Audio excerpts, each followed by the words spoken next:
Hello friends, જય શ્રી કૃષ્ણ. મારું નામ છે હિરલ ડાંગર. સ્વાગત છે મારી યુટ્યુબ ચેનલ કુકિંગ વિથ હિરુમાં. આજે આપણે બનાવીશું નારિયેળના લાડુ, જે ખૂબ જ સરળ અને ટેસ્ટી હોય છે. તો ચાલો આપણે બનાવીએ નારિયેળના લાડુ, જે ઇઝી અને ક્વિકલી બની જાય છે. નારિયેળના લાડુ બનાવવા માટે એક પેન લીધેલું છે. એની અંદર 1 થી 1.5 ચમચી જેટલું ઘી એડ કરશું અને ઘીને થોડી વાર માટે આપણે ગરમ થવા દેશું.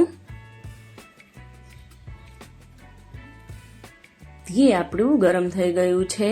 ઘીને મેલ્ટ થતા બહુ વાર નથી લાગતી, એટલે ઘી હવે ગરમ થઈ ગયું છે. આની અંદર 2 કપ જેટલો જે ટોપરાનું ઝીણું છીણ આવે છે એ એડ કરશું. માર્કેટમાં તમને ઇઝીલી મળી જાય છે ટોપરાનું છીણ. હવે આપણે આને 1 મિનિટ માટે ઘીની અંદર સાતળી લેશું સરસ રીતે. 1 જ મિનિટ આપણે આને આવી રીતે સાતળવાનું છે.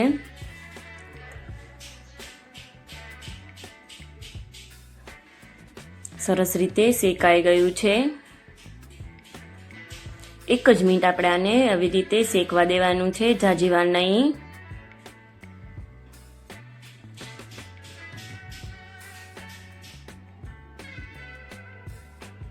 એક મિનિટ જેવું થઈ ગયું છે. હવે આની અંદર 1 કપ જેટલું દૂધ એડ કરશું. અત્યારે આપણે 1 કપ જેટલું દૂધ એડ કરેલું છે. જો જરૂર પડે તો થોડુંક એવું દૂધ આપણે ફરીથી એડ કરશું. નારિયેળ સાવ ડ્રાય જ હોય છે, એટલે દૂધ જલ્દીથી આની અંદર સુકાઈ જાય છે. એટલે નારિયેળને આપણે સરસ રીતે પલળવા દેવાનું છે. એટલે આની અંદર જો આપણે દૂધ થોડુંક ઓછું પડે તો ફરીથી દૂધ થોડુંક પણ એડ કરશું, કે જ્યારે આપણે લાડવા બનાવીએ કે ત્યારે એકદમ સોફ્ટ અને પોચા બને. થોડુંક એવું દૂધ હજી એડ કરશું. એટલે 2 કપ જેટલું નારિયેળ લીધેલું હતું, એની અંદર 1.5 કપ જેટલું દૂધ એડ કરેલું છે અને સરસ રીતે મિક્સ કરી લેશું. આને પણ આપણે 2 થી 3 મિનિટ માટે શેકી લેશું.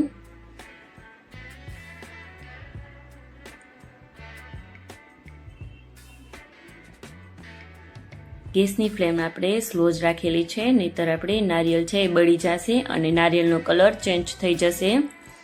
એટલે આપણે ગેસની ફ્લેમ સ્લો જ રાખીને આને શેકવાનું છે.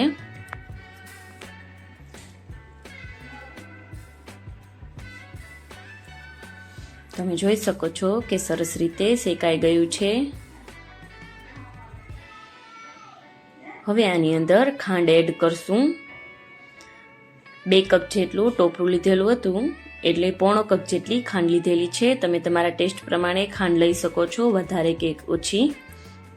જો વધારે મીઠું ખાવાનું પસંદ હોય તો તમે વધુ લઈ શકો છો, નહીતર ઓછી પણ લઈ શકો છો.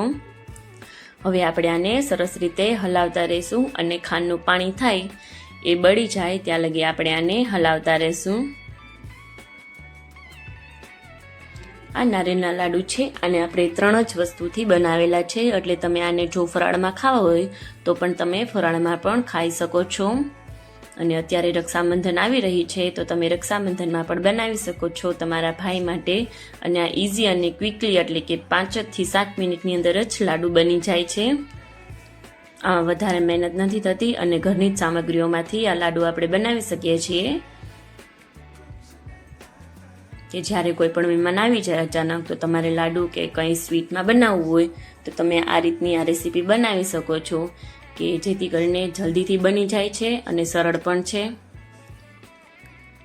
સરસ રીતે આપણે આને હલાવતા રહીશું. હલાવવાનું આપણે બંધ નહીં કરીએ, નહીંતર નીચે બેસી જશે. અને ખાંડ સરસ રીતે ઓગળી ગઈ છે. ખાંડનું જે પાણી થાય એ પૂરું ઓગળી ના જાય, બળી ના જાય ત્યાં લગી આપણે આને હલાવતા રહીશું. હવે ગેસની ફ્લેમ બંધ કરીને આને થોડી વાર માટે ઠંડુ થવા દેશું. હવે હાથ ઉપર ઘી લગાવી દેશું અને આ બેટરને આપણે આવી રીતે જે આપણે નારિયેળનું છીણ બનાવ્યું છે એને આ રીતે આપણે હાથ વડે દબાવીને લાડુ બનાવશું. થોડું ગરમ છે એટલે લાડુ બનવામાં થોડીક વાર લાગશે, પણ જેવી રીતે ઠરતું જશે એવી રીતે લાડુ સરસ રીતે બનતા જશે. તમે તમારી જે રીતે તમારી સાઈઝ, લાડુની સાઈઝ બનાવી હોય એ રીતે બનાવી શકો છો. તમે જોઈ શકો છો કે લાડુ સરસ રીતે બની ગયું છે. અને આ જે આપણે ટોપરાનું છીણ છે, સૂકું છીણ, એની અંદર આવી રીતે ઉપરથી કોટિંગ કરી લેશું અને આવી જ રીતે આપણે બધા લાડુ બનાવી લેશું. તો રેડી છે આપણા નારિયેળના લાડુ. જો તમને મારી રેસીપી પસંદ આવતી હોય તો લાઈક કરજો, શેર કરજો, સબસ્ક્રાઈબ કરજો અને બેલ આઇકન દબાવવાનું ના ભૂલતા કે જેથી કરીને નવા વિડીયો નોટિફિકેશન તમને મળતી રહે. અને તમે મને કમેન્ટ કરીને જણાવો કે તમને મારી રેસીપી કેવી લાગી છે. Bye bye friends. Thank you friends.